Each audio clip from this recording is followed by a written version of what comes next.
Saya sering ditanya orang, Gus, zakat itu apa? Tiga panitia masjid tak dilakoni dewi.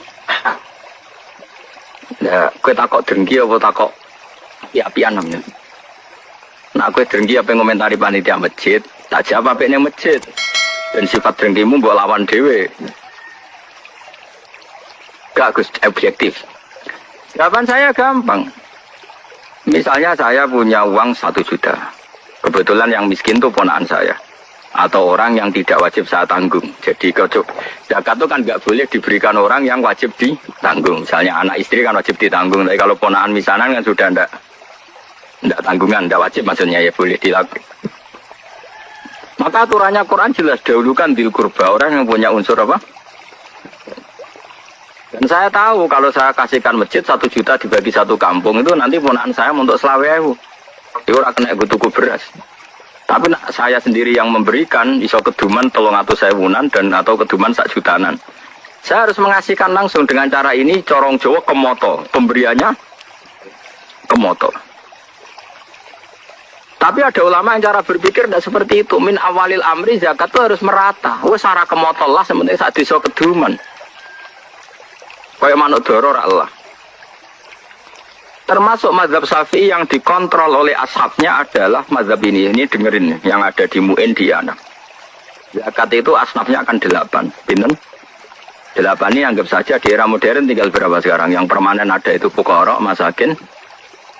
Amil tidak mesti ada. Saya itu ya tidak yakin kalau amil di masjid itu amil betulan. Wong mau nyateti terus rame-rame berokokan ngenteni wong daftar. Kadang ya ana lanang wedok ya mau pacaran bobo ya ora roh lah. Pokoke sebagian iku ya ora islami banget. Ambek rokokan ngenteni pani apa wong.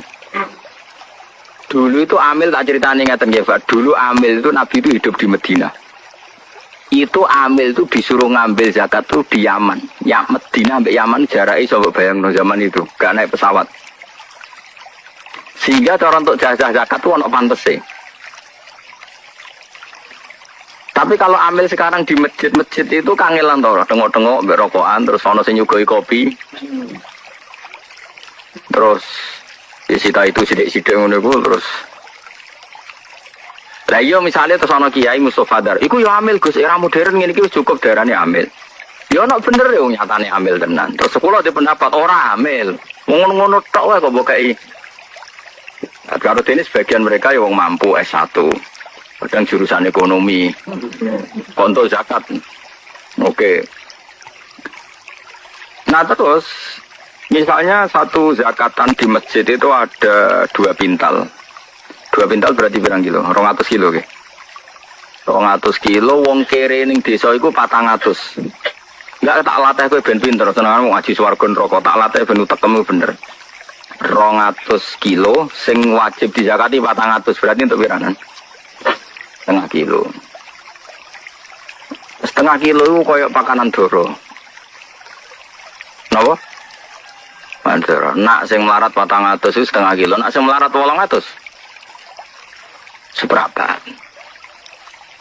Saiki atuk ora rata wong tuk kemoto 20 kilo. Timbang rata tapi wong koyok manuk doro. Yaiku untuk beras. Seberapa? Iku apa kanane manuk doro? Ayo jawab saya, sing iso jawab. Ini jenenge bener-bener khilaf.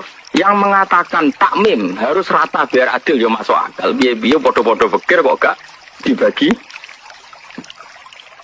Tapi ana ulama darani atuk ora dibagi rata, sing penting pemotong regani wong.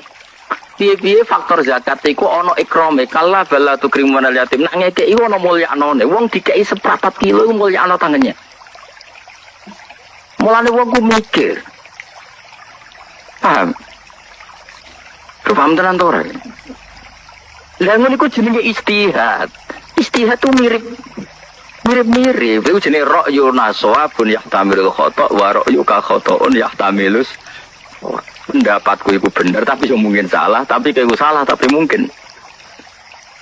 Misalnya aku fatwa, wong elek iku haram tok wong elek. Ya ono mirip bener. Mergo anak ra melok-melok dadi elek banget. Misalnya aku ujug-ujug istihad fatwa. Wong lanang weli iku haram untuk wong wedok weli. Karena anak ra melok-melok dadi elik banget. Misalnya aku fatwa ngono. Ini kan demi kemaslahatan jangka panjang biar gak ada generasi Islam sing elek banget. Kira-kira fatwa itu mungkin benar enggak? Mungkin. Terus ono sing bantah, ora ono hadise. Pemene sing kira-kira sing bantah Albani, mana hadisnya? Enggak ada pegangannya. Misalnya aku Albani, sidik-sidik kan nyempriti hadis. Nah, ya ono bener. Terus ono wong nek sing pendapat jogeman untuk wong sugih. Biasane wong untuk wong sugih iku diburohno. Wong alim untuk wong wedok sugih diburohno. Ya ono bener e, rata-rata wong kere diburohno wong sugih. Ya kadang ya ono salah e, atuk diburohno lah numpak Innova timbang majikan tapi satpam. Misale, ya ono miripe. Itu pendapat asal tidak masalah iman dan Islam, kafir dan tidak kafir, iku sawabun yahtamilul khata' wa khata'un yahtamilus sawab. Sehingga mulai dulu ulama itu kalau khilaf tuh ya biasa-biasa, ketemu koncone sing khilaf tuh ya biasa. Imam Syafi'i itu pernah sholat di masjidnya Abu Hanifah ya ada kunut, padahal beliau orang sangat-sangat mensyariatkan kunut. Abu Hanifah sudah meninggal. Arwanis kapundut ditanya, 5 adalah taknutu ya Syafi'i ya Abu Abdillah Jolani ikroman lihadal madhab, aku ngerkani madhab iki. Terus tonton meneh, iki kowe nek ora paham buangeten. Kowe salat zuhur dengan sadar 1 rakaat rukuk 2 itu sah apa enggak? Lho, rukuk 2 kali kan. Di rakaat ula, kowe rukuk 2 kali sah ndak? Menambahkan 1 rukun rukuk. Enggak sah. Salat itu batal dengan menambahi 1 rukun. Jadi kan rukuk 2 kali, salat zuhur lho. Sah enggak? Enggak sah. Nambahi sujud 3 kali. Enggak sah. Karena termasuk salat itu batal dengan menambahkan 1 rukun. Yang amdan sengaja. Sekarang saya tanya, salat mayit itu modelnya di sini takbirnya berapa kali? 4. Wis yakin? Kowe tak takoki mesti jawab wis keliru lah kowe cah murid ta masuk brengosen kan murid kita ta. Takbir 4 rakaat itu rukun apa sunat?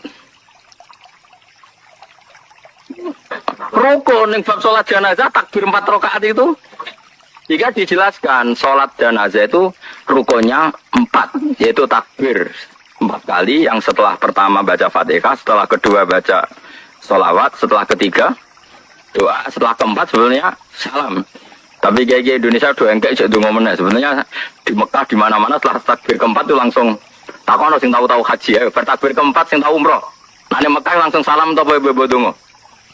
Langsung salam. Nek teng Indonesia donga. Jadi dongane ping pindho ning sudah sampean yakin kalau 4 tadi rukun. Tak latih fikih. Kemudian ada orang yang sholat takbir sampai 5 kali atau 6 kali. Batal enggak dalam sholat jenazah? Loh enggak jawab. Rata-rata ulama mengatakan tidak batal. Karena Allahu Akbar mujarradu zikri. Iso wae dekne nambah Allahu Akbar niat rukun tapi mujarradu zikri. Wong zikir kok ora oleh. Tapi ada ulama mengatakan dalam konteks sholat jenazah takbir itu sudah rukun. Sehingga kalau nambah itu ya batal. Wong berarti nambahi rukun. Lalu jenis pendapat ini yang mirip bener mirip.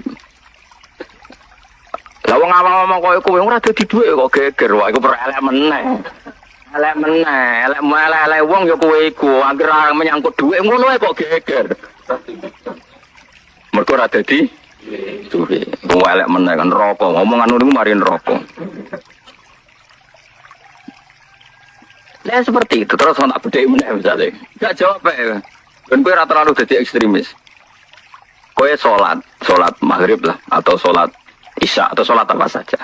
Aku kan sering sholat maghrib teng mriki makmum Mustafa. Setelah Mustafa salam pertama, yang menjadi rukun sholat itu salam pertama apa kedua? Tidak jawab saja. Sama.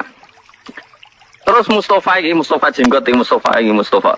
Tapi jenggot itu sunat tuh, muni jenggot mau ngenyak mau ngelem raro aku. Mustafa kan sering jadi imam ya. Nah, Mustafa wis salam.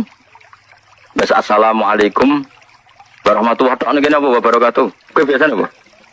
Warahmatullahi sauni-unimu masuke. Assalamualaikum warahmatullahi. Mustafa salam. Ketika Mustafa Salam statusnya dia keluar dari sholat atau masih sholat? Tidak, jawab saja. Keluar dari sholat. Itu ada ulama mengatakan kalau makmumnya kesuwen duduk karena menunggu Mustafa Salam kedua, apa mana nak kesuwen rondok banget, maka sholatnya makmum batal.